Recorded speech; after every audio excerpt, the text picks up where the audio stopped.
If you are looking at a photograph of a smiling, newly blended family, you are most likely looking at a statistical tragedy in motion. Most people believe that the hardest part of a divorce is the divorce itself. They think the first marriage was the painful trial run, the harsh lesson that finally taught them what love, boundaries, and stability are supposed to look like.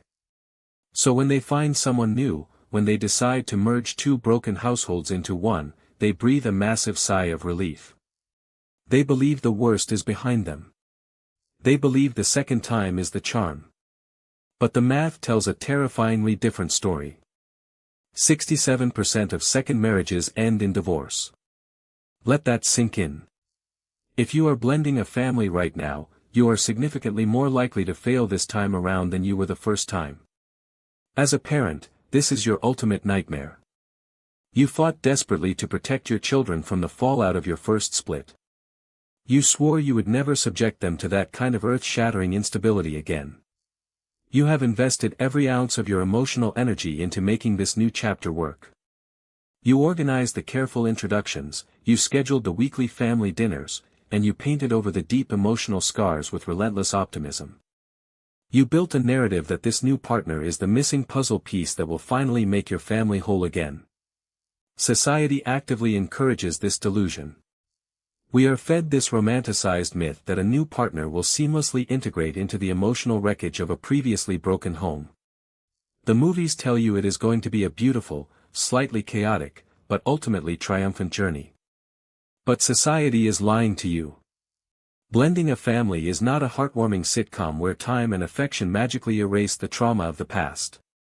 It is a brutal act of trauma integration.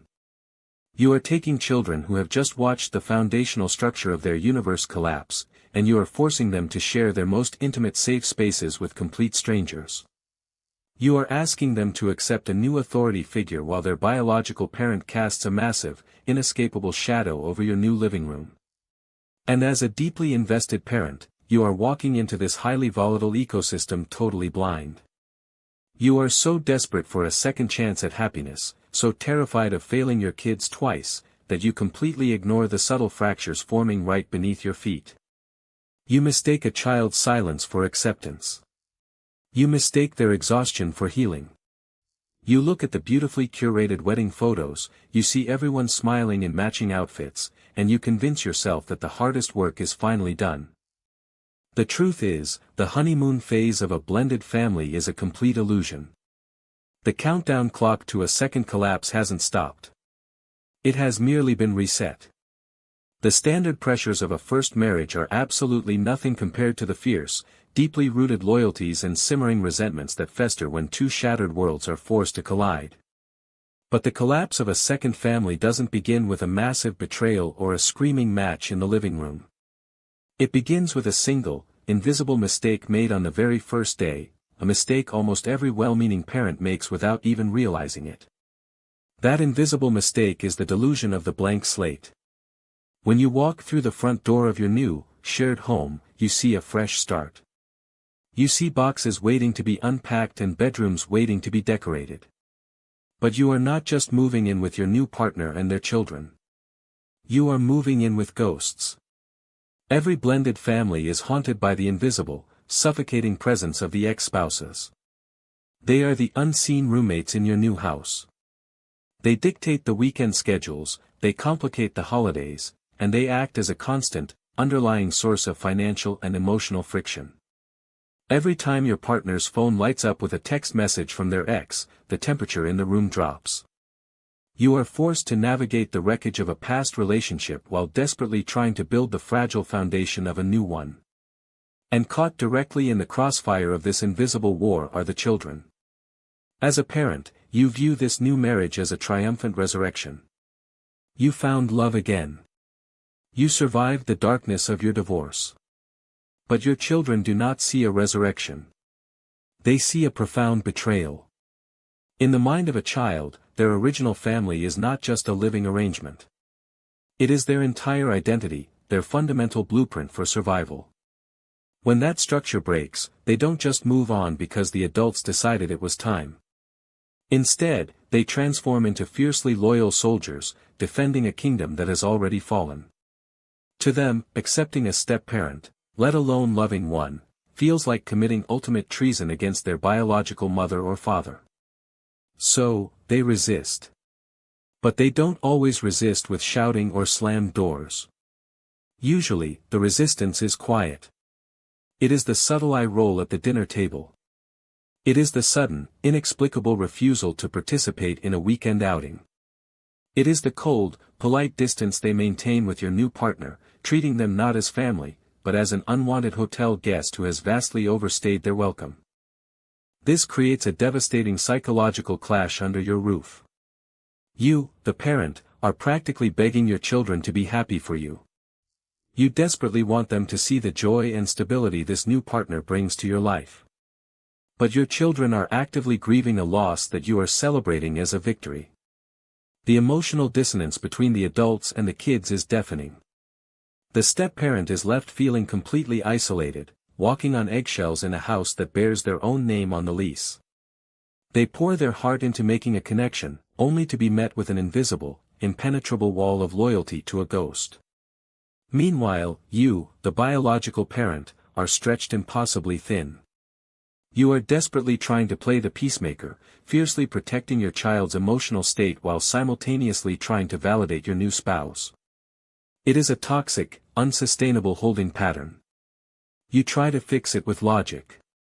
You try to fix it with forced affection. You can do everything right. You can buy the perfect house, schedule the perfect family dinners, and bite your tongue when your new partner's ex pushes the boundaries. But the pressure cooker will inevitably reach its limit. And when the explosion finally happens, it won't come from the adults. It will come from the exact person you swore to protect. The explosion rarely happens on your timeline. It doesn't arrive as a grand, cinematic confrontation. Instead, it erupts in the quiet, mundane corners of your new life, a fight over the front seat of the car, a screaming match over a borrowed charger, a slamming door that shakes the foundation of the house. And when it happens, you realize the true battlefield isn't just between the adults and the children. It is in the trenches of the shared spaces. It is between the step-siblings. When you bring two sets of children together under one roof, you are not creating a supersized, happy sibling group. You are initiating a visceral, biological turf war. Think about this from their perspective. Every child in that house has recently suffered a massive structural collapse in their universe. They have already lost the stability of their original home. Now, without their consent, they are forced to share their safe space with strangers. They are forced to share the television, the bathroom, and the dinner table. But more terrifying than any of that, they are forced to compete for the one resource they are absolutely terrified of losing, your attention. This is not blending. Blending is an innocent word.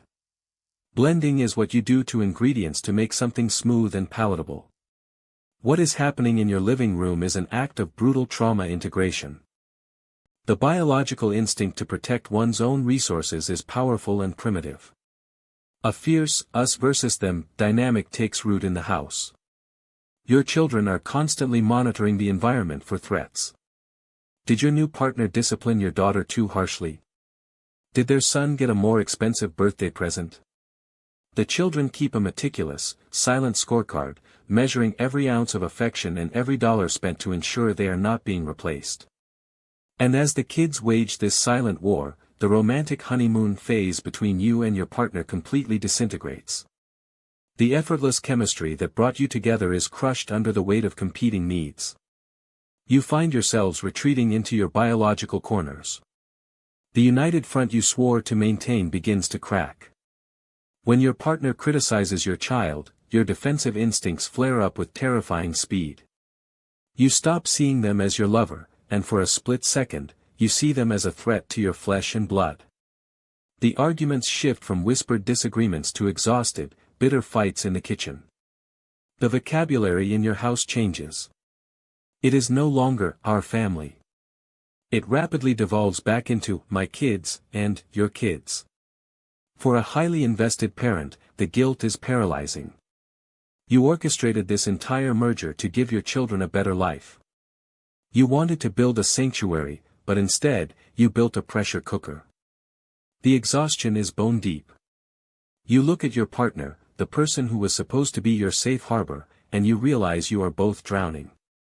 The 67% failure rate of second marriages is no longer just a statistic you read on the internet. It is a living, breathing shadow standing right behind you in the mirror. Therapists call this the critical breaking point. It is the exact moment where the new family either forges an unbreakable bond, or fractures permanently. To survive it, you have to abandon everything society has ever taught you about love and do something that feels incredibly unnatural, something most parents are utterly terrified to try. That terrifying, unnatural step is surrender. You have to completely surrender the Brady Bunch illusion.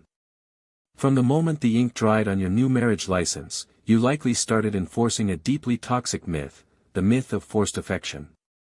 We have been conditioned to believe that because two adults love each other, the children must instantly absorb that love by proxy. You expect them to share their space, to sit smiling at the dinner table, and to treat this brand new configuration as their true, undeniable family. But you cannot mandate love. You cannot legislate emotional attachment. When you force a child to hug a step-parent they resent, or punish them for not feeling a magical sibling bond with a complete stranger, you are not building a family. You are building a prison. You are forcing a grieving child to perform an emotion they do not feel, just to make the adults in the room feel less guilty about the chaos they created. This forced intimacy is the exact catalyst that drives that staggering 67% divorce rate. It is the poison in the well. Every time you demand that your child respect a step-parent's authority before a genuine relationship has been built, you validate their deepest fear, that their biological parent has fundamentally stopped listening to them.